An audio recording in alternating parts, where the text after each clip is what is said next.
नाज़रीन, वफाकी वज़ीर science and technology Fawad Chaudhry से आप सियासी सतह पर लाख इख्तलाफात कर लें, लेकिन सोशल इश्यूज के ऊपर उनके जो बयानात होते हैं वो काफ़ी हद तक रैशनैलिटी के साथ लगा खाते हैं। हाल ही में जब बीगो के ऊपर पाबंदी लगी पाकिस्तान टेलीकम्युनिकेशन अथॉरिटी की जानिब से, तो उनका यह कहना था कि किसी को पाकिस्तान में ये इख्तियार नहीं है कि वो मॉरल पॉलिसिंग करे, चाहे वो अदालत हो चाहे कोई वो अथॉरिटी हो, क्योंकि अगर आप एक चीज के ऊपर पाबंदी लगाएंगे तो उस चीज को जवाज बनाकर आपको हजार चीजों पर पाबंदी लगाना होगी। और हम देखते हैं कि इससे पाकिस्तान का पूरी दुनिया के अंदर जो टेक्नोलॉजिकल फुटप्रिंट है वो कम होता जाएगा। अब हाल ही में यह भी बहस छिड़ गई है कि यूट्यूब पर पाबंदी आयद की जाए, क्योंकि उससे बहुत सारा जो फहश मवाद होता है वो लोगों तक रसाई हासिल करता है। सवाल यह पैदा होता है कि इसका मतलब तो यह हुआ कि फिर इंटरनेट पर ही पाबंदी लगा दी जाए, क्योंकि यूट्यूब के जरिए अब बहुत सारे लाखों अफराद जो है अपना रोजगार कमाते हैं यूट्यूब चैनल्स बनाकर और तरह तरह के मार्केटिंग टैक्टिक्स अपनाकर। अब सवाल यह पैदा होता है कि क्या वाकई फहाशी का हल यह है कि जिस चीज से फहाशी हो उस चीज के ऊपर पाबंदी लगा दी जाए, जिस सड़क के ऊपर वारदात हो उस सड़क को खोद दिया जाए, जिस गाड़ी के ऊपर बैठ के वारदात की जाए उस गाड़ी को तोड़ दिया जाए? क्या टेक्नोलॉजी बुरी होती है? क्या इंस्ट्रूमेंट बुरा होता है, या उस टेक्नोलॉजी का या इंस्ट्रूमेंट का इस्तेमाल उसे बुरा बनाता है और उसे इस्तेमाल को सीखने की या अनलर्न करने की जरूरत है? इस पर आज के प्रोग्राम में हम बात करेंगे। मेरे साथ स्टूडियोज में मौजूद है मोहतरम अमजद इकबाल साहब, सीनियर सहाफी और तज्जियाकार हैं, और मेरे साथ टेलीफोन लाइन पर मौजूद है नईम साकिब साहब, सदर हैं सोशल मीडिया एसोसिएशन के, और वाइजा रफीक भी मेरे साथ मौजूद हैं जो कि सोशल मीडिया एक्सपर्ट हैं। अमजद साहब, चूंकि आप स्टूडियो में इसलिए आपको मैं थोड़ा सा रेस्ट दूंगा। वाइजा, मुझे आप बताइएगा कि क्या वाकई सोशल मीडिया के ऊपर या यूट्यूब के ऊपर जो पाबंदी है वो मसलों का हल है? Thank you very much Uwais. मेरा ख्याल है कि आपने अभी जब इंट्रोडक्शन भी करवाया है, शुरू में भी आप जो बात कर रहे थे कि क्या इंस्ट्रूमेंट्स बुरे होते हैं, क्या सॉफ्टवेयर या गैजेट्स या टूल्स बुरे होते हैं, या उनको इस्तेमाल करने का कंट्रोल जिनके पास है उनके ऊपर रिस्पॉन्सिबिलिटी आयद होती है। I think that sums up it quite well. मेरा ख्याल है कि ये जो यूट्यूब के ऊपर पाबंदी वाला जो कमेंट है, अकॉर्डिंग टू द लॉयर्स जो उस वक्त सुप्रीम कोर्ट में ड्यूरिंग द कोर्ट प्रोसीडिंग्स मौजूद थे, उन्होंने उनके मुताबिक ये एक जनरल एक पासिंग ऑन कमेंट था, इट वाज़न्ट कोई रिस्ट्रिक्शन। लेकिन हम माजी में ऐसा देख चुके हैं कि यूट्यूब पर पाकिस्तान में पाबंदी लग चुकी है। वाइजा, लग चुकी है, बिल्कुल लग चुकी है। इस वक्त जो रीसेंट डिबेट शुरू हुई है वो तो सिर्फ मेरा ख्याल है कि एक, एंड आई होप कि ऐसा ही हो कि वो एक कैजुअल कमेंट हो, और ये खुदा ना खास्ता इसमें कोई सच्चाई अगर है तो फिर ये बहुत ही अनफॉर्चुनेट बात है, क्योंकि अच्छा वाइजा, फर्ज कीजिए यूट्यूब पर पाबंदी लग जाती है तो ये 2012 का पाकिस्तान नहीं 2020 का पाकिस्तान है, जिसमें लोगों के यूट्यूब चैनल्स हैं, जो मार्केटिंग्स हैं वो इसके साथ वाबस्ता हैं, बहुत सारे लोगों का रोजगार इससे वाबस्ता है, तो वो कितना मुतासिर होगा? वाइजा, ऑफ कोर्स जी, बहुत मुतासर होगा, और अब तो खास तौर पे जो पोस्ट कोविड वर्ल्ड है वो तो बहुत ज्यादा शिफ्ट ले चुका है ऑलरेडी ऑनलाइन मीडिया के ऊपर और सोशल मीडिया के ऊपर। तो उसमें तो आई थिंक ये बहुत बड़ा नुकसान होगा, और ये फंडामेंटल राइट्स के खिलाफ है कानूनी तौर पे। बीइंग लॉयर भी अगर मैं बात करूं तो ये चीज जो है, ये आपका जो हमारे फंडामेंटल राइट्स हैं, हमारा जो फ्रीडम ऑफ एक्सप्रेशन है, फ्रीडम ऑफ बिजनेस है, यूट्यूब के जरिए। वाइजा, आप काइंडली मेरे साथ टेलीफोन लाइन पर ही रहिएगा। नईम साकिब साहब, आप मुझे सुन सकते हैं? सुन रहा हूं। नईम साहब, मुझे ये बताइएगा कि क्या फहाशी पर पाबंदी लगाने का ये तरीका दुरुस्त है कि सोशल मीडिया पर, ऐप पर, यूट्यूब पर या टिकटॉक पर पाबंदी आयद कर दी जाए? देखिए, एक तो टॉपिक आपका बहुत अच्छा है। आज जो आप बात कर रहे हैं ये बड़ी इससे हर तकरीबन पाकिस्तानी बल्कि पूरी दुनिया इसके साथ जुड़ी हुई है। अगर आप दुनिया में सोशल मीडिया यूजर्स की तादाद देखें तो ये 4 बिलियन के करीब है, और आप अगर स्पेसिफिकली पाकिस्तान की बात करें तो पाकिस्तान में 37 मिलियन के करीब लोग जो है सोशल मीडिया को यूज करते हैं। ठीक है। और आप जिस तरह यूट्यूब की बात कर रहे हैं तो यूट्यूबर जितने अकाउंट्स हैं यहाँ, ये तकरीबन 32 मिलियन के करीब हैं जो यूजर्स हैं यूट्यूब के यहाँ पे पाकिस्तान में। अब सवाल ये पैदा होता है कि पाबंदी, अब जिस तरह आपने बात की कि हर चीज का एक मंफी पहलू होता है, एक मकसद पहलू होता है। ये नहीं होता कि टेक्नोलॉजी या कोई चीज भी बुरी नहीं होती, उसका इस्तेमाल करने वाले वो बुरा होता है। तो जो आपने अपने इंट्रो में भी बड़ी खूबसूरत बात की कि अगर किसी वारदात होती है किसी जगह पे, तो ये नहीं होती कि वो जगह ही हम बैन कर देते हैं, हम उस वारदात को रोकने की कोशिश करते हैं। जिस तरह साइबर जो एक्ट बनाए गए हैं, ये बहुत अहम नुक्ता है। नईम साहब जरा यहाँ पर तवक्कुफ कीजिएगा। अमजद साहब, यहाँ पर तो हमारा कंसेंसस हो गया कि कोई भी टेक्नोलॉजी या इंस्ट्रूमेंट बुरा नहीं होता। आप एक सीनियर सहाफी हैं, आपसे बेहतर कौन इन मामलात को समझता होगा। आपको बहुत अच्छी तरह पता है कि जब एक मशहूर सियासतदान चाइना से हेलमेट्स की खेप मंगवाते हैं तो लाहौर के अंदर सख्ती शुरू हो जाती है। हेलमेट की जब वो खेप बिक के फारिग हो जाती है तो उसके बाद वो सख्ती ऑटोमेटिकली नरम हो जाती है। हर साल 1.5 साल के बाद ये साइकिल आता है। इसी तरह अमजद साहब कहने वाले ये कह रहे हैं कि YouTube की तर्ज की वीडियो शेयरिंग वेबसाइट लोकल सतह पर तैयार करने की कोशिश की जा रही है और ये सारी जो पाबंदी का पेश खेमा है उसके लिए सजाया जा रहा है। अच्छा, नहीं, मैं थोड़ी सी इससे हट के अगर ये कहूँ कि जी कि जिस तरह से अगर हम ये जो थ्योरी जिसकी हम साजिशी थ्योरी की बात करते हैं, कॉन्स्पिरेसी थ्योरी जो है कि जी कि उसको कि जी कि फलां को फायदा पहुंचाने के लिए ये किया जा रहा है। मैं ये अगर ये कहूँ कि जिस तरह से नईम साकिब साहब कह रहे थे कि उसका इस्तेमाल जो टेक्नोलॉजी का वो असल में डिपेंड कर रहा है कि आपको उसको कैसे करते हैं। पहली बात तो ये। दूसरी बात ये है कि हमें उसको बर्दाश्त करना नहीं आता कि जी कि उस टेक्नोलॉजी के ऊपर अगर कोई भी, हम सिर्फ ये इसके यूट्यूब के हवाले से बात नहीं है, आप सोशल मीडिया की बात या मीडिया की बात कर ले, यहाँ पे भी आपके सामने ऐसी मिसालें मौजूद है जो किसी को, ये सिर्फ हम आम तौर पे बात करते हैं मखसूस इलाकों की, हम बात करते हैं मखसूस इदारों की, लेकिन अगर आप उनसे हट के आप जनरल पब्लिक में भी चले जाए तो आप किसी इलाके के किसी चौधरी के खिलाफ कोई वहां का कोई नुमाइंदा छोटा सा कोई खबर लगा सकता है, वो अगले दिन वहां से उसको उठा लिया जाता है, गायब कर दिया जाता है, उसके ऊपर तशद्दुद किया जाता है, जिंदगी तंग कर दी जाती है। तो ये चीज, ये बर्दाश्त जो है ना वो ये नहीं है। अब इसमें ये देखिए, दूसरी चीज इसमें ये है कि अभी जब हम सुप्रीम कोर्ट की बात करते हैं फांसी के हवाले से, मेरा ख्याल है कि सुप्रीम कोर्ट ने स्पेशली फांसी के हवाले से, या कोई भी ये बात नहीं कर रहा, वो ये बात कर रहे हैं कि जी कि ये इदारों के ऊपर या हमारी हुकूमतों के ऊपर या शख्सियात के ऊपर इस तरह की तनकीद करते हैं, वो बर्दाश्त नहीं हो रही उनसे असल में। तो ये इसमें दोनों चीजें आप देखनी होंगी कि इनका कोई ना कोई ऐसा कोई तरीकाकार, कोई ऐसा पैरामीटर जरूर होने चाहिए जिसमें, जी मैं नईम साहब आ रहा हूं आपके पास, आप अमजद साहब अपनी बात जी, जिसमें ये हो कि जी हम किसी हदूद में रह के, किसी कोई कायदे में रह के, किसी ज़ाब्ते में रह के उनको क्रिटिसाइज भी करें, अपने पॉइंट्स भी उठाएं, और दूसरी तरफ भी ये बर्दाश्त होनी चाहिए। अमजद साहब मुझे ये बताइएगा कि नवाज शरीफ चोर है, आसिफ अली जरदारी चोर है, सियासतदानों के ऊपर आप तरह तरह के इल्जामात आयद करें, लेकिन अगर किसी सरकारी इदारे से वाबस्ता किसी हाजिर सर्विस या रिटायर्ड आदमी के बारे में आप करप्शन के इल्जामात आयद करें तो साथ ही इस तरह के एलिमेंट्स बीच में आ जाते हैं कि जनाब ये तौहीन हो गई है, ये जस्टिफाइड? जी नहीं जस्टिफाइड ना, मैं यही अर्ज कर रहा हूं कि देखिए ये बात होती है कि जिसके ऊपर आप तनकीद कर रहे हैं कि वो कितना बाइख्तियार है, वो जितना वो बाइख्तियार होगा वो अपने इख्तियार को इस्तेमाल करेगा उसको, और यही यहाँ पे हो रहा है। हालांकि ये नहीं होना चाहिए, दुनिया में होता है, ट्रंप के ऊपर तनकीद होती है, ट्रंप भी जिस तरह का रिएक्शन आपको पता देते हैं, दुनिया का ताकतवर तरीन शख्स है ना इस वक्त, उसके ऊपर भी मीडिया तनकीद करता है, सवाल उठाता है, लेकिन वो बाज़ का इमरान खान का ये कहना गलत है, वजीर आजम इमरान खान के पाकिस्तान के अंदर मीडिया सबसे ज्यादा आजाद है। जी नहीं कोई आजाद नहीं है, ये बात इसको आप ना करें कि जी कि मीडिया आजाद है। मीडिया तो कोई ना कोई रास्ता, कोई ना कोई कोना खुदरा तलाश करता है जहां से वो अपनी आवाज निकालने की कोशिश करता है। आपको सेफ रास्ते आपको तलाश करना पड़ते हैं अपनी बात करने के लिए, आप खुल के नहीं बात कर सकते। जब आप करेंगे तो फिर आपके ऊपर तरह तरह की पाबंदियां एग्जैक्टली। अमजद साहब जरा यहाँ पर तवक्कुफ कीजिएगा। नईम साहब आप क्या कहना चाह रहे हैं? देखो, मैं इससे हटके जिस तरह अमजद साहब सुना रहे हैं, अमजद साहब बड़े सीनियर और सीजन जर्नलिस्ट की। देखो, बात यह है कि आप सिर्फ ये ना लें कि तनकीद की बात ना करें, आप ये देखें कि जितने भी आजकल के इश्यूज जो आप हाईलाइट ट्रेडिशनल मीडिया पे, इलेक्ट्रॉनिक मीडिया पे नहीं कर रहे, वो आपके यूट्यूब चैनल पे, फेसबुक, बिल्कुल ठीक बात है, बिल्कुल ठीक बात है, बिल्कुल ठीक बात है। कल का 2-3 दिन पहले का इवेंट, एक बच्चे ने, जिसने एक लड़के ने अपनी वालदा को मारा, सोशल अब्यूजिंग इतनी ज्यादा उसकी हुई, मेरा ख्याल है दोबारा उस पर कोई बंदा इस तरह की हरकत नहीं करेगा।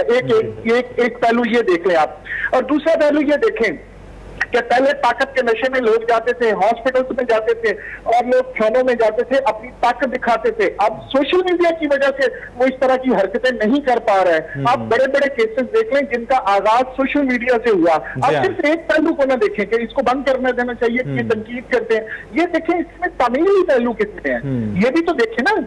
आप जुतई वाला केस देखें। नहीं साहब, आप ये जितनी बातें कर रहे हैं आप अखलाकी ग्राउंड पर बिल्कुल ठीक कह रहे हैं, लेकिन अमजद साकिब साहब की बात पर गौर कीजिए कि पाकिस्तान के अंदर जो अशराफिया है, जो ताकतवर अशराफिया है, जो अपने ऊपर किसी भी हाल में तनकीद बर्दाश्त नहीं करती, जब इस सोशल मीडिया के जरिए उनके ऊपर तनकीद होगी तो वो तो फिर अपनी करनी के ऊपर आएंगे ना नईम साहब। नहीं, वो बंद ये कर नहीं पा रहे हैं। देखें, कर सकते ही नहीं है। देखें, इंटरनेट, आप ये दुनिया एक ग्लोबल विलेज है, आप कोशिश करके नहीं साहब, आप किस दुनिया में बैठे हुए हैं? अगर अमेरिका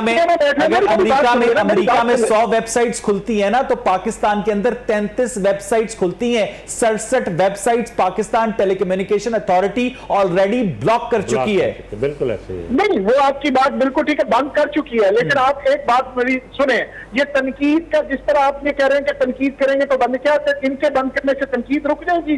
क्या अशराफिया को ये नहीं समझना चाहिए? कोशिश तो होती है ना, कोशिश यही है ना,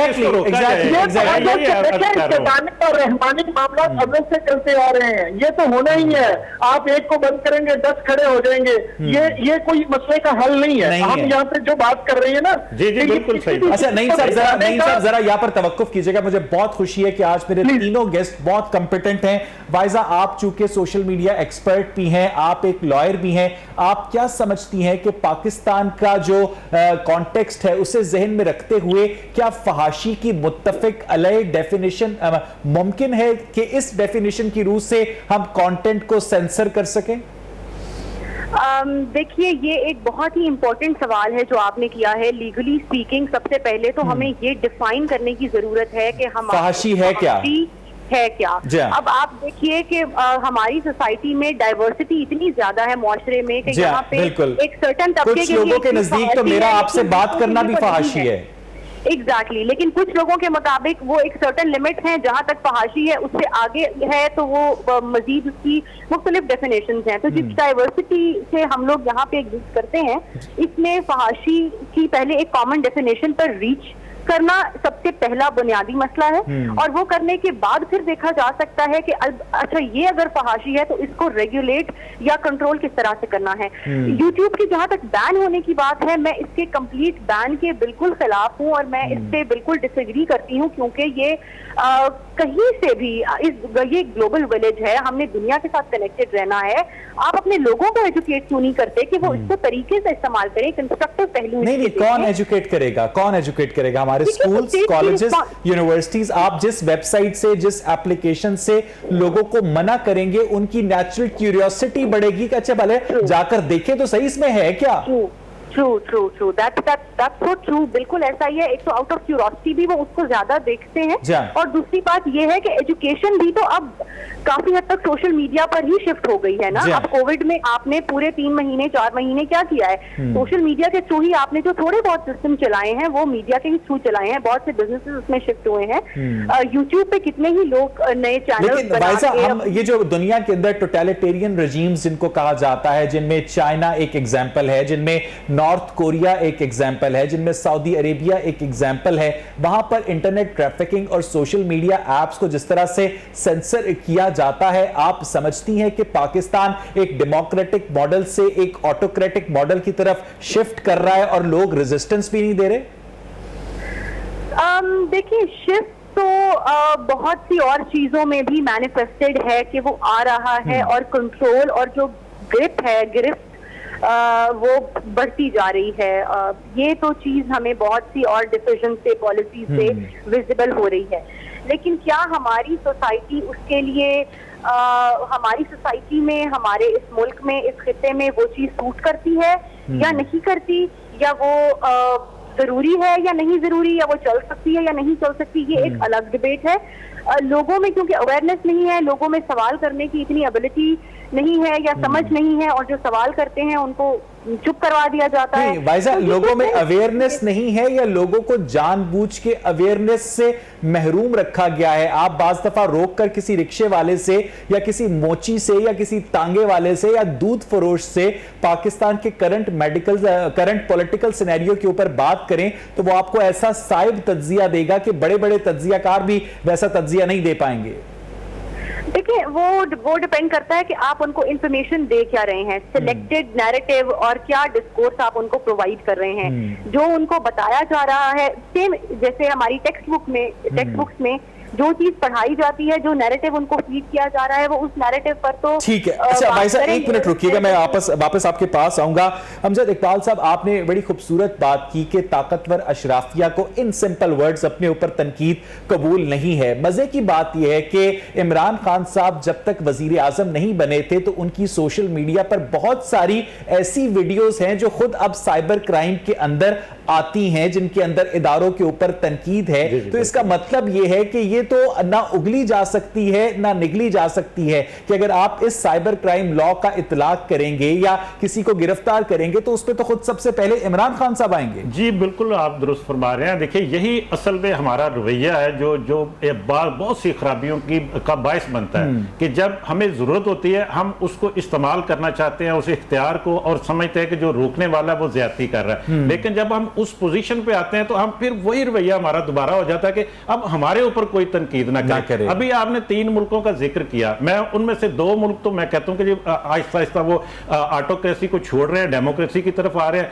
अब सऊदी अरब में देख ले, तब्दीलियां आ रही हैं, लोग आहिस्ता आहिस्ता ओपन हो रहे हैं। चाइना में आहिस्ता आहिस्ता उन्होंने ओपन किया, बेशक उनका सिस्टम अपना उन्होंने रखा हुआ, कंट्रोल रखा हुआ है, लेकिन ग्रेजुअली वो लोगों को आजादी दे रहे हैं। तो ये हम उस तरफ अगर जाएंगे जहां पे वो लोग छोड़ रहे हैं तो फिर तो हम ये कहना चाहिए कि हम आगे बढ़ने के लिए पाकिस्तान के अंदर दिन ब दिन जमहूरी आजादी, शख्सी आजादी, मीडिया की आजादी, सोशल मीडिया की आजादी, इंटरनेट ब्राउजिंग, ये सारी आजादियां लिमिटेड होती जा रही हैं। अमजद साहब जी बिल्कुल, मैं यही अर्ज कर रहा हूं कि हम तो लिमिटेड हो रहे हैं ना, बल्कि ओपन करने की बजाय हम लिमिटेड हो। जहां तक आप अब तक चूंकि 3-4 दफा ये बात हुई फांसी की, आप देखिए जब ये इंटरनेट नहीं था, जब ये हमारे पास ये सोशल मीडिया नहीं था, फांसी तो उस वक्त भी यहाँ पे मौजूद थी। जब वो मीडिया ही मौजूद नहीं था उस वक्त दूसरा प्रिंट मीडिया, कबूतर के जरिए चिट्ठियां भेजी जाती थी सर, उस वक्त कबूतरों पे तो कभी पाबंदी नहीं लगी। यही ऐसा कह रहा हूं कि फांसी तो उस वक्त भी मौजूद थी किसी ना किसी शक्ल में, लेकिन उसको लेकर ना उस वक्त ना दूसरे फेज में ना इस वक्त कोई बंदा फांसी को अच्छा नहीं कह रहा, और सब कहते हैं कि जी कि ये बुरी चीज है। सर यही तो सबसे बड़ी मुनाफिकत है अमजद साहब के। बाज लोग ये कहते हैं कि हर बंदा जो है बाहर से अशफाक अहमद नजर आता है, अंदर से सादत हसन मंटो होता है। लेकिन ये भी मैं आप ज़हन में रखिए कि मंटो ने भी एक मुकदमा भुगता था, और लेकिन आज वो उसकी किताब आम है और कोई उसकी तरफ एग्जैक्टली ये फांसी की भी, या ये कह सकते हैं कि ये भी चेंज होती रही है ना वक्त के साथ साथ, और चेंज हो रही है। तो मेरा ख्याल ये है कि जी कि हमें बच्चों को समझाना चाहिए कि भाई ये अच्छा है, ये बुरा है, लेकिन उसकी आड़ में हम एक पूरी दुनिया के साथ जिस मीडिया के जरिए कनेक्ट हैं उसको बंद नहीं करना चाहिए, वो तरक्की का रास्ता नहीं रोकना चाहिए। हाँ, लेकिन जो कंजर्वेटिव तबका है, जिस तरह भुट्टो साहब ने कंजर्वेटिव तबके को खुश करने के लिए बहुत सारे कॉस्मेटिक इकदाम किए, हम देखते हैं कि पीटीआई की गवर्नमेंट जो है उसी कंजर्वेटिव तबके को जो अब समझती है कि बहुत बड़ी उनकी वोटर सपोर्ट है, उसको खुश करने के लिए अगर इस तरह के इकदाम करती है तो आप और मैं क्या कर सकते हैं? मैं बिल्कुल नहीं समझता ये बात कि जी कि ये उस कंजर्वेटिव तबके को खुश करने के लिए कर रही है। वो अपने आप को अपना एक, देखिए हर जगह पे एक तबका है। हाँ। जैसे आप हुक्मरान तबका कह सकते हैं, जैसे आप ब्यूरोक्रेसी में टॉप का एक तबका अपना एक उनका तबका है, इसी तरह और मुख्तलिफ जगह पे बिजनेस का एक अपर क्लास है बहुत बड़ी, वो एक तबका है। वो हर तबका अपने अपने मुफादात का तहफ़्फ़ुज़ करने के लिए कवानीन भी उसी तरह के चाहता है कि उनका तो तहफ़्फ़ुज़ हो जाए। और अमजद साहब, हम अरकान पार्लियामेंट को पार्लियामेंट में भेजते हैं कि वो हमें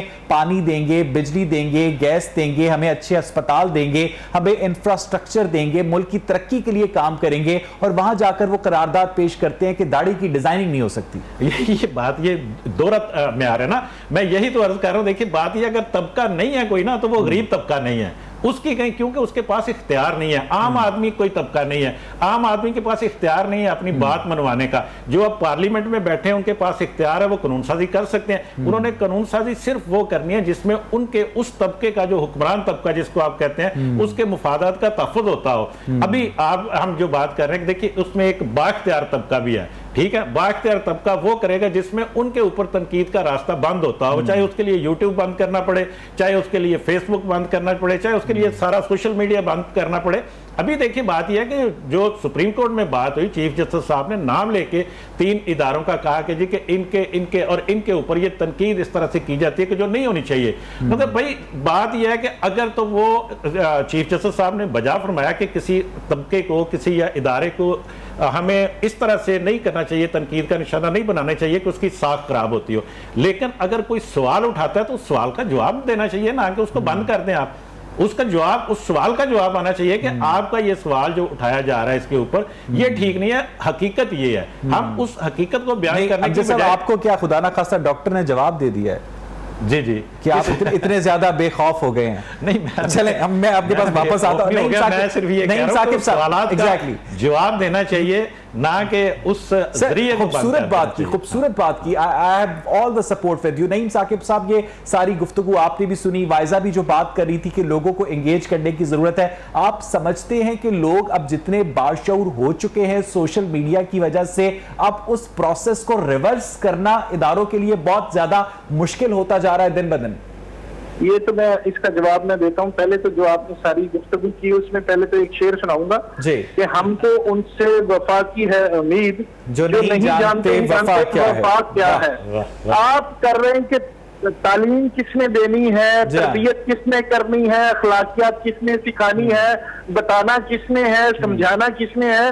तो रोज तमाशा देखते हैं टीवी पे बैठ के, जो उनकी लैंग्वेज होती है, जो प्रेस कॉन्फ्रेंस में वो अल्फाज इस्तेमाल करते हैं, जो इस एक दूसरे पे वो जो फिक्रेबाजी कर रहे होते हैं, क्या ये लोग हमें या हमारे बच्चों को सिखाएंगे कि अखलाकियात क्या होती है? मेरा तो पहले अमजद साहब आपसे सवाल है, आप मेरे बड़े अच्छे दोस्त भी हैं, लेकिन नहीं साहब, उनके पास पावर है, आपके पास आर्ग्यूमेंट है, उनके पास पावर है। वो सुबह ऑर्डिनेंस ले आए, आप कुछ नहीं कर सकते। सुबह पीटीए एक नोटिफिकेशन डाल दे, आप कुछ नहीं कर सकते।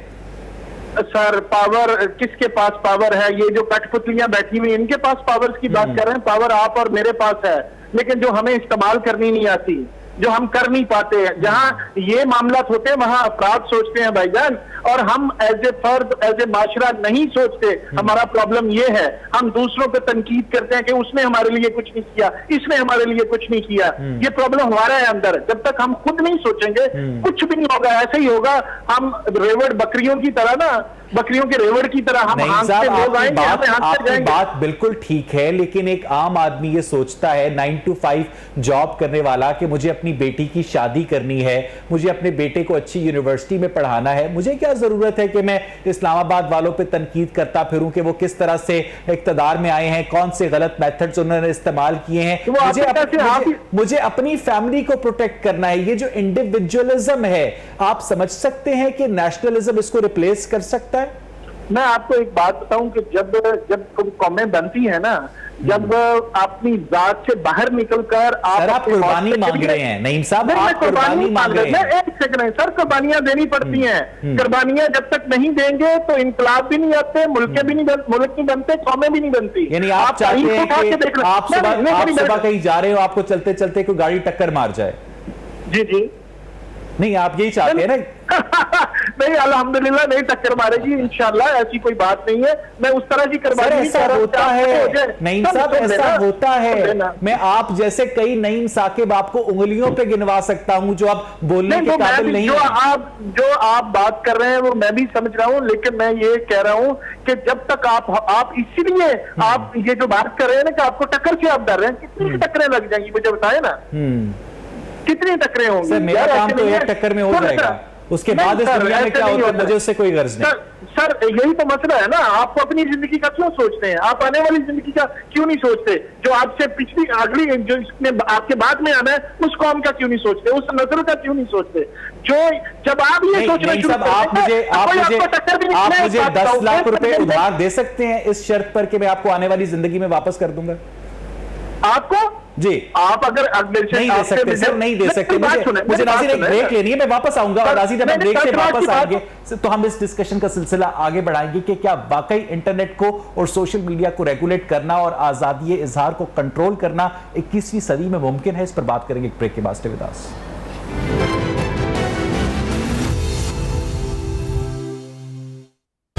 वेलकम बैक नाज़रीन। ब्रेक से पहले हम बात कर रहे थे कि क्या सोशल मीडिया के ऊपर अगर गवर्नमेंट पर तनकीद की जाती है तो क्या गवर्नमेंट को इस बात का हक दिया जा सकता है कि उस सोशल मीडिया को सेंसर किया जाए या उस पर पाबंदी लगाई जाए, क्योंकि जब तक यही गवर्नमेंट ऑपोजिशन में थी तो अपने लिए वो तमाम आजादियां डिमांड करती थी जैसा कि अमजद साहब ने कहा, और वही आजादियां आज गवर्नमेंट ऑपोजिशन को या खुद पर तनकीद करने वालों को देने पर आमादा नजर नहीं आती। वाइजा, मुझे आप ये बताइएगा कि पिछले 20 साल में जो कंप्यूटर का रेवोल्यूशन आया है, मोबाइल फोन के जरिए लोगों की जिंदगियों में बदलाव आया है, क्या इसे किसी किस्म की भी सेंसरशिप रिवर्स कर सकती है? देखिए, सेंसरशिप इसको मेरा नहीं ख्याल के रिवर्स कर सकती है, क्योंकि वक्त बदलने के साथ साथ जो एवोल्यूशन की स्टेजेस हमने कवर की हैं उसमें रिग्रेसिव मूव लेना खास तौर पे in terms of social media तो पॉसिबल नहीं है। आप एक प्लेटफॉर्म को बंद करेंगे, उसकी जगह पे ऑल्टरनेटिव 10 प्लेटफॉर्म्स और जनरेट हो जाएंगे, क्योंकि इस वक्त ये गैजेट्स और ये तमाम चीजें बहुत एक रैम्पेंट हैं हर जगह पे। तो मेरा नहीं ख्याल कि इस चीज को कंट्रोल किया जा सकता है, और रेगुलेट करना एक लीगल चीज है जो कि समझ आती है और होनी भी चाहिए टू सर्टेन एक्सटेंट, लेकिन कंप्लीटली बैन कर देना जो है that is no solution. To a certain extent को डिफाइन कीजिएगा। वो भी अगेन डिपेंड करता है कि आपने अगर फॉर एग्जांपल इसके ऊपर कोई क्लियर कट लॉ या कोई क्लियर कट पॉलिसी लेकर आनी है। ये क्लियर कट लॉ जानबूझकर नहीं बनाया जाता वाइजा, जो लेजिस्लेशन की जाती है उसके अंदर जो लैंग्वेज होती है उसमें इतना ज्यादा अबहाम रखा जाता है उस लॉ मेकर्स की जानिब से कि उसे वक्त पड़ने पर मोम की नाक की तरह किसी भी जानिब मोड़ा जा सकता है। जी, ये भी एक मसला है, और दूसरा ये भी मसला है कि जो लेजिस्लेशंस होती हैं वो काफी शैलो होती हैं और वो रियल डेटा के ऊपर और एक्चुअल जो सिचुएशन है उसको केटर करने में काफी हद तक प्रॉब्लमैटिक भी होती हैं, और फिर आगे उनके मसाइल इम्प्लीमेंटेशन के भी होते हैं। वो जो लॉ कवानीन के साथ जो मसला है वो तो एक अलग मसला है ना, वो तो जनरली उसमें बहुत से मसाइल हैं। बट अगर मैं सिर्फ सोशल मीडिया की बात करूं और इस पर रेगुलेट करने की बात करूं तो देखें, अगर सिर्फ क्रिटिसिज्म को बुनियाद बना के आप ये कहना चाहते हैं कि आप सोशल मीडिया को बंद कर देंगे तो आप दुनिया में क्या आपने कनेक्ट नहीं करना, आपने क्या दुनिया में इंटरनेशनल स्टैंडर्ड्स को, ह्यूमन राइट्स स्टैंडर्ड्स को, एक्सप्रेशन के स्टैंडर्ड्स को आपने मीट नहीं करना। जो ऑलरेडी ह्यूमन राइट्स का पाकिस्तान के अंदर हाल है, जो पाकिस्तान के अंदर मीडिया के ऊपर पाबंदियों का हाल है, क्या दुनिया को इस बात की परवाह है कि आपको और मुझे यहाँ पर कितने ह्यूमन राइट्स हासिल हैं या नहीं हासिल?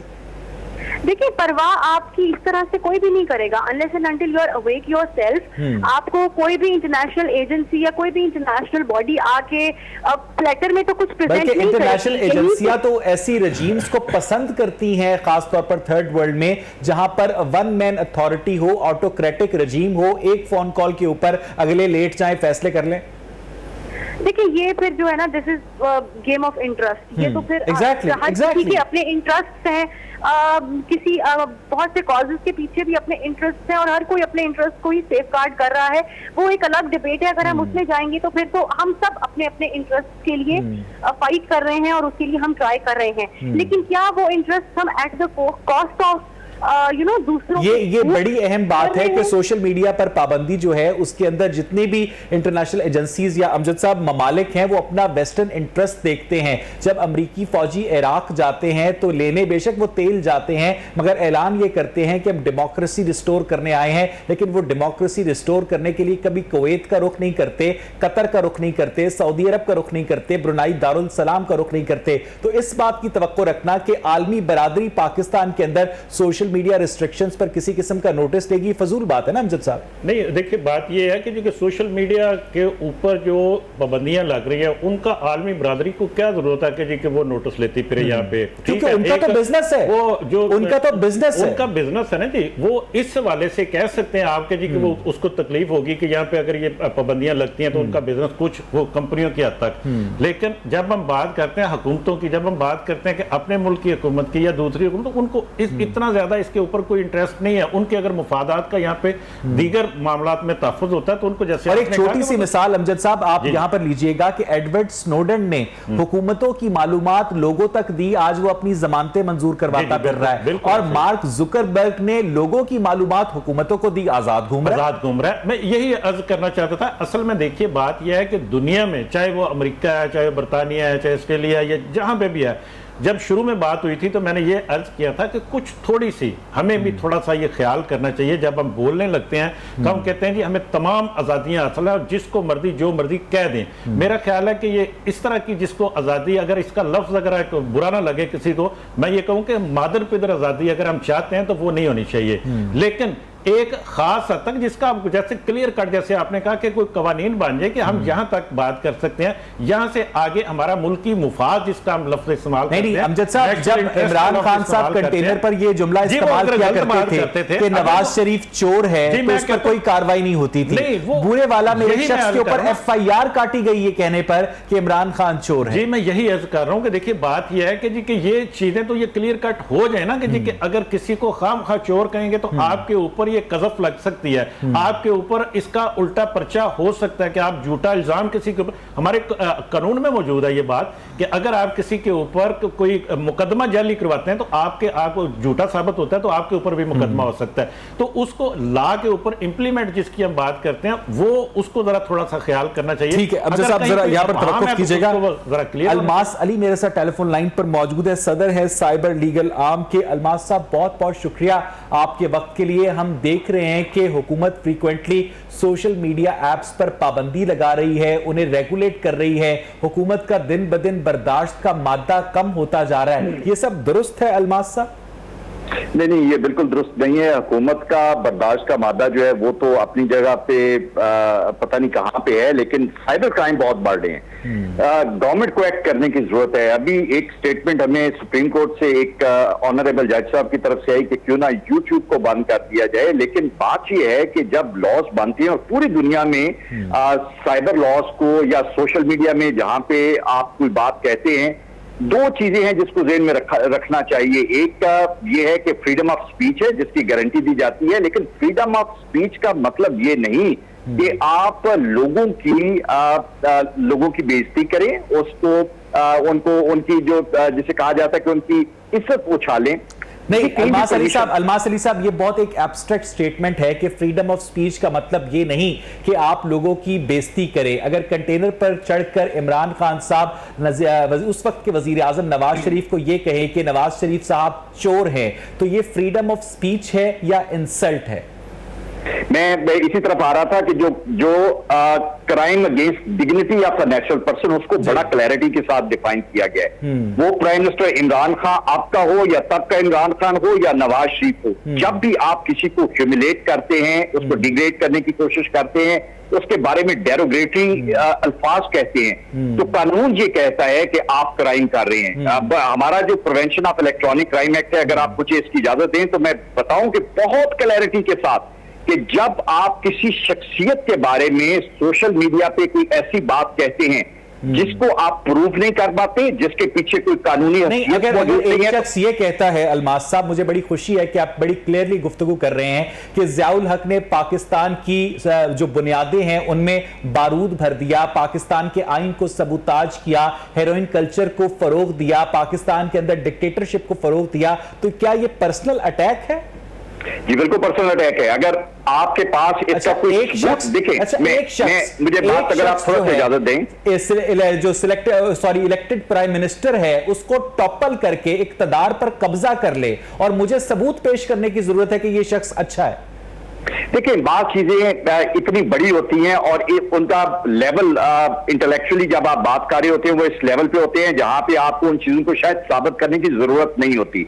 जब आप किसी हेड ऑफ स्टेट की या जिस तरह ज़ियाउल हक के बारे में हम बात कर रहे हैं तो एक यूनानिमस ओपिनियन है जिसके पीछे बेशुमार ऐसी बातें मौजूद हैं, एविडेंस मौजूद है, कोर्ट के फैसले मौजूद हैं, लोगों की ओपिनियन मौजूद है कि शायद आप उसको कॉन्ट्राडिक्ट ना कर सके। लेकिन अगर आप उससे छोटे लेवल पे किसी पे इल्जामात लगाते हैं और उन इल्जामात को आप साबित नहीं कर पाते किसी भी जगह पे दुनिया में, तो वहां पे आप पे ये कानून आपको प्रोविजन नहीं देता, इजाजत नहीं देता कि आप मुझे बड़ी खुशी है कि आपने उस चीज को कैटेगोरिकली एक्सप्लेन किया। मुझे दोबारा बताइएगा कि अगर सड़क के ऊपर एक शख्स मुझे थप्पड़ मार देता है, मेरे साथ ज्यादती करता है, उसका कोई गवाह नहीं है, उसकी कोई फुटेज नहीं है, और मैं अपने साथ होने वाली ज्यादती का मामला सोशल मीडिया के ऊपर आकर उठाता हूं, तो क्या मैंने जुर्म किया? नहीं, अगर आपके पास कोई ऐसी चीज आप कहते हैं जिसका सबूत नहीं, तो कानून की नजर में आपको उसे सब्सटेंशिएट करना पड़ेगा। कैसे ना सर, मेरे पास गवाह नहीं है, मेरे पास किसी किस्म की वीडियो नहीं है, मुझे उस शख्स का पता है जिसने मेरे मुंह पर आकर मेरे बीवी बच्चों के सामने मुझे थप्पड़ मारा। ठीक है सर, अब मुझे यह बताइए कि मैं आकर सोशल मीडिया पर एक वीडियो अपलोड करता हूं कि इस शख्स ने मुझे आकर थप्पड़ मारा है और मेरे पास किसी किस्म का सबूत नहीं है, तो बजाय इसके कि उसके खिलाफ कार्रवाई की जाए, तफ्तीश की जाए, उल्टा मुझे गिरफ्तार कर लिया जाएगा। जी, मैं अगर आप मुझे इजाजत देंगे तो मैं इसको बिल्कुल एक्सप्लेन करूंगा। जब आप ये कहते हैं कि आपको एक शख्स आके थप्पड़ मारता है और आपके बच्चों और बीवी के सामने मारता है, तो गवाह मौजूद है। नहीं सर, अगर गवाह मौजूद, चले अकेले मारता, अगर अकेले भी मारता है तो कोई शख्स अपने मुंह पे थप्पड़ नहीं मारेगा। You can go to the police station, आपको बाकायदा हॉस्पिटल भिजवाया जाएगा, आपका मेडिकल चेकअप एग्जामिनेशन होगा कि आप पे कोई इस तरह की ज्यादती मौजूद है। आज का फोरेंसिक बहुत एडवांस हो गया। मैं आपको क्या पाकिस्तान के अवाम की अक्सरियत पुलिस के ऊपर, पाकिस्तान के निजाम इंसाफ के ऊपर एतमाद करती है? आपको करना पड़ेगा, आपके पास चॉइस नहीं है। अगर आप ये कहें कि आप सोशल मीडिया पर जाके, हम सोशल मीडिया पर जाकर उस चीज को एक्सपोज कर सकते हैं। नहीं, मैं आपकी बात को यहीं से लेता हूं कि आप अगर एक्सपोज कर सकते हैं तो उसको सब्सटेंशिएट करना है। अगर आप सब्सटेंशिएट एक बात को नहीं कर पाते, उसकी आप शहादत आपके पास मौजूद नहीं है, तो आपका केस बहुत कमजोर है। और जो साइबर लॉज हैं वो ये कहते हैं कि जब आप किसी शख्स पे कोई भी इल्जाम लगाते हैं, आपके पास सफिशिएंट प्रूफ होना चाहिए उस इल्जाम को लगाने का, और अगर आप उस इल्जाम को सब्सटेंशिएट नहीं कर पाते तो आप बजाते खुद क्राइम कर रहे हैं। मैं इसकी बड़ी क्लैरिटी के साथ आपको ये बात बताऊं कि हमारे ये कवानीन में बहुत खामी ये है कि कानून बन गया, इंप्लीमेंटेशन नहीं। अच्छा, मुझे ये बताइएगा कि सानिया साहिवाल में पूरी दुनिया ने देखा कि किस तरह से पुलिस वालों ने मासूम लोगों को गोलियां मारकर कत्ल किया, उसकी वीडियोस अपलोड की गई, उसके बाद मुतालबा ये किया गया कि इन पुलिस वालों को गिरफ्तार किया जाए। ये सब कुछ साइबर क्राइम था?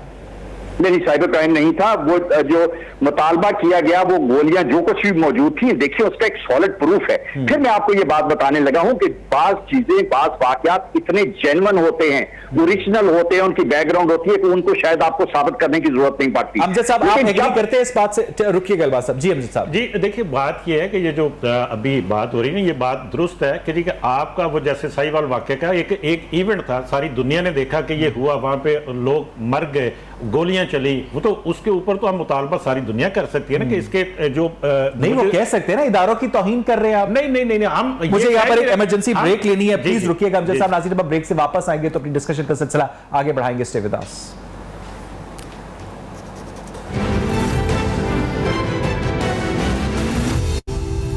वेलकम बैक नाज़रीन। ब्रेक से पहले हम बात कर रहे थे कि सोशल मीडिया एप्स पर और इंटरनेट को किस हद तक गवर्नमेंट को इख्तियार हासिल होना चाहिए कि वो रेगुलेट करे। नईम साकिब साहब, आप क्या समझते हैं? हेलो जी नईम साकिब साहब, आप क्या समझते हैं कि गवर्नमेंट को किस हद तक रेगुलेशन करनी चाहिए इंटरनेट ट्रैफिकिंग की? जी देखिए, बिल्कुल जो पहले भी सारी बातें हैं जिस तरह अमजद साहब भी फरमा रहे हैं, मादर पिदर आजाद नहीं होना चाहिए, लेकिन इतना भी नहीं है कि लोगों का गला भी नहीं घोंट देना चाहिए। जो आपकी आजादी राय है, आपका मजहब भी उसकी इजाजत देता है। नहीं, नईम साकिब साहब, ये बात गलत है कि मादर पिदर आजाद नहीं होना चाहिए। आजादी या तो होती है या आजादी नहीं होती है, इसके बीच में कोई चीज नहीं होती है। इसके बीच में कोई चीज नहीं होती है। नहीं, क्यों नहीं होती सर? इसमें मैं आपकी बात से वैसे डिसएग्री करता हूँ। ये आजादी नहीं होती कि आप जिसका मर्जी गिरेबान पकड़ लें, जिसको मर्जी गालियां देना शुरू कर दें, ये नहीं है। एक आपकी आजादी राय है, वो आपका हक है, आप तनकीद कर सकते हैं, वो आपका हक है। उससे ना गवर्नमेंट बैन कर सकती है, ना कोई अदारा बैन कर सकता है।